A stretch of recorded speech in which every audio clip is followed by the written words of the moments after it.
When I say noir, what do you think of? If you don't know what it is, here's some historical context. In 1946, French critic Nino Frank described a specific style of filmmaking heavily active in the 1940s and 50s as noir. Films like The Maltese Falcon, The Big Sleep, and Double Indemnity set the score for the quintessential examples. It's often identified as a collection of visual aspects like smoke, black and white, and shadowy atmospheres. This is such an inappropriate way to look at it because it actually goes much deeper than what you see. The most substantial definition of noir is definitely dark, but also that its moral ambiguity leaves a constant sense of dread. Its crime fiction-based style will allow you to think it's going to have a happy ending, and then throw you into a dark and inescapable situation. The French term literally means black film. Here's another reason why they usually take place at night. Our lead protagonist is bitter about the world around them, and maybe not always very pleasant to be around. They might often be isolated from others because of the circumstance they've gotten themselves into.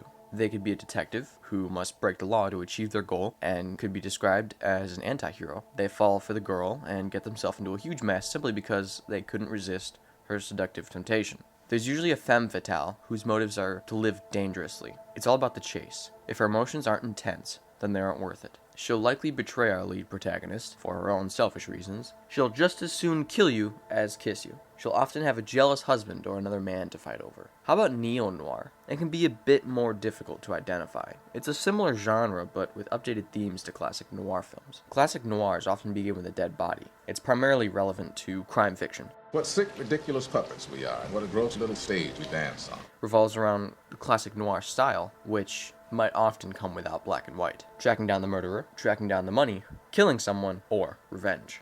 Now, to avoid confusion, any film that just has these things, which is a lot, does not make it neo-noir. It's like saying Lord of the Rings is simply a war film. It has war, but it's more of a fantasy adventure. Sorry!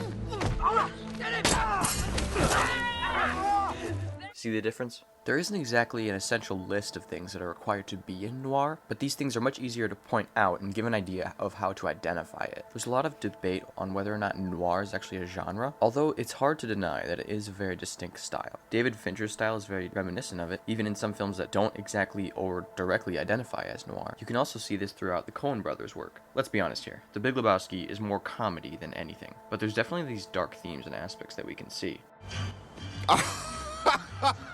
The Dark Knight has even been claimed as a neo-noir. Overall, we can agree it's a superhero film, but again, not all films have to trap themselves inside of a single particular genre's cage. Neo-noir is definitely one of, if not my favorite genre, so when a film looks like this, that isn't the only thing that makes it noir. Oh, you betcha, yeah. Yeah. Thank you.